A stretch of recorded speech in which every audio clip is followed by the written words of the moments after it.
David, See? now you are on my exhibition hall. Your territory, yes. My territory. What's your impression seeing our display here first? It's the first time the whole thing has come together for me in one place, in one time, so that I can understand the whole picture. Before I only got little fragments of the idea, and sometimes they weren't joined together, but now we see it joined together. It makes much more sense now than it ever did before. So I'm prepared to accept the much earlier sea voyaging, which I didn't understand before, because I always thought 3000, 3100 was about the right time, but now you're talking about much earlier, much time periods, in a period without any documentation, so you're relying on the natural environment, you're relying on climatology, you're relying on all sorts of different things that I'm not a specialist in, but clearly you are. So I'm prepared to accept what you're saying now. My story begins around 3100. But this is also my story, my dear. Also, I agree with you. We came together with these pre-dynastic rock drawings. Yeah. People came for sure not from Africa. Yes. What's your field of work, to say it in a few words to our... Our common interests are these pre-dynastic rock drawings. Yeah. And maybe you can explain very short and quick for our TV watchers, what is your field of research and what is the connection between you and me? Yes, well, it's ironic really, because my specialism is much later in Egyptian history.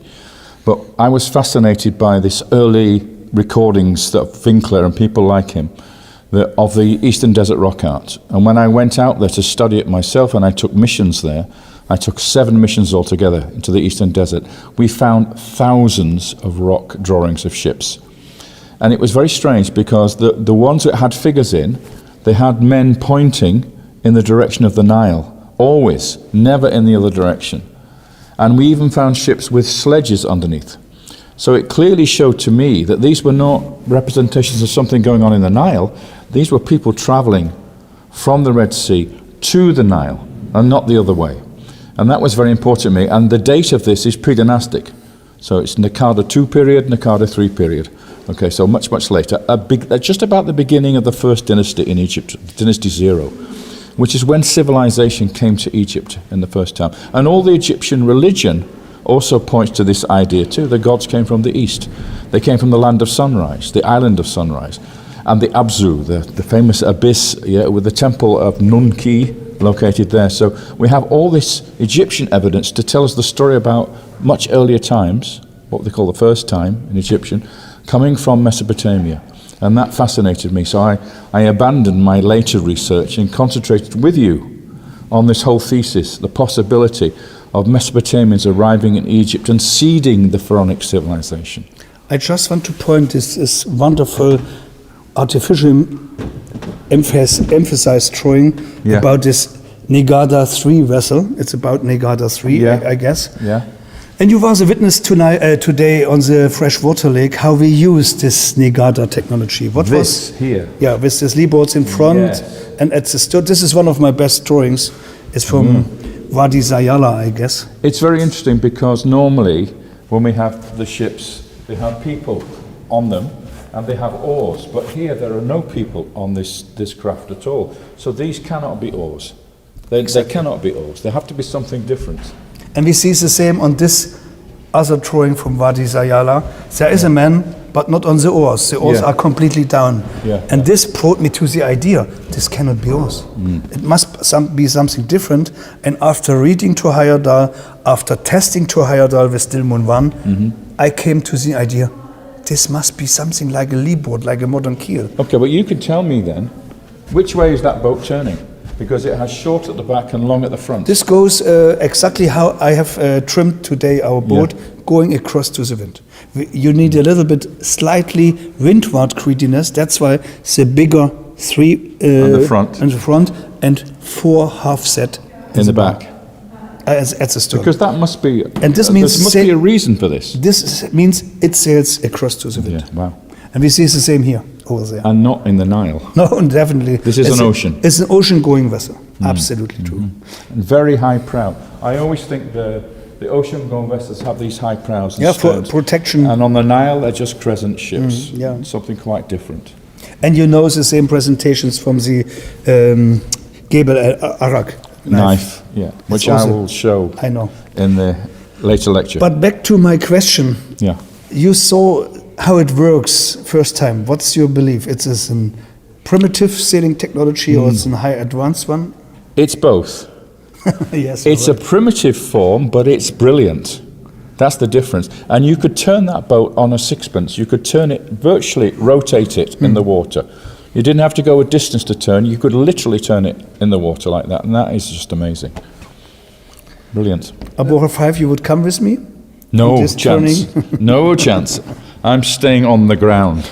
But you I will shall watch from a distance. But you will at least come to the Canary Island where we have to go Well, I'd love to. compensate Tor Heyerdahl's critics. Absolutely. Because Tor was not able to touch the Canaries when he has started twice Yeah. on Safi, but we will repeat this result, Yeah. but this time we will touch the Canaries. And you've got to get across the Atlantic. This is the easier part. That's the easier part. This is easier. Departing from the Canaries, a good friend of mine said the only way is how to miss America is being fully drunken and drifting through the Strait of Panama. But you're not taking any drinks with you on this boat, are you? No, I guess a little bit maybe. A little. For a little birthday Not celebration. too much beer. But not Otherwise so you much. will end up in Denmark or somewhere. You won't end up across America. Let me comment. Yes. When I first met Tor, okay, this is in 1977, in May of 1977, and he handed to me his manuscript, not yet published, Early Man and the Ocean. Yes. And he said, I want you, because you've done this Hokulea film, you understand a little bit about what's been going on in the Pacific over the last thousands and thousands of years. I want you to look at this manuscript and give me notes on what I think he might ought to include and or what he might be missing. Now, my knowledge was infinitesimal, yet I was still able to convey a couple of ideas to him, concepts to him, that he later incorporated into. He always believed in this early man and the oceans. That was his concept, and everybody else can throw arrows and slings at him all they want to. But damn it, he laid out the terrain that had to be studied, and he wanted to be one, not the only, one of the investigators in this thing. And so what you've done here is you have reproduced what was in that original text And that he visualized. handed to me and amended it and modified it and added to it. It's glorious. This is word, an glorious. organ. You have created a musical instrument with a keyboard, stops and pedals and everything that really manipulates, demonstrates how the boat could have been used, was used, and can be used as a Again. vehicle for exploring the past and bringing the past to the present. Marvelous. Amen. You got it? Yes. And I also want to add a few words from Tor, and this is what he was expressing with his second or third book. The continents on the earth are nothing else than the islands in the same ocean. We are distinguishing Indian Ocean, Atlantic Yeah. Ocean, Pacific Ocean, Arctic Ocean. No, it's one ocean. Yeah. And this is our problem, that we are distinguishing too much. We do not understand it's so easy to cross the planet because it's one and the same sea. But it's human nature and scholarship to do that, to divide everything up. Right. And not to see the entirety of the universe. Right. I want to claim this terrain for me, and I'm going to examine it to the depth and width and critique anybody who imposes on my terrain. I am like exactly. a tribe migrating, Yeah. 100 miles here and there and saying, this tree is mine. And a very, this very water is appropriate saying is don't rock the boat, which is exactly what you do. You rock the boat. It's not written here. I'm accelerating here. Has to be written, and we will do this from mining to seafaring. This is the next exhibition. All right. From mining here to seafaring.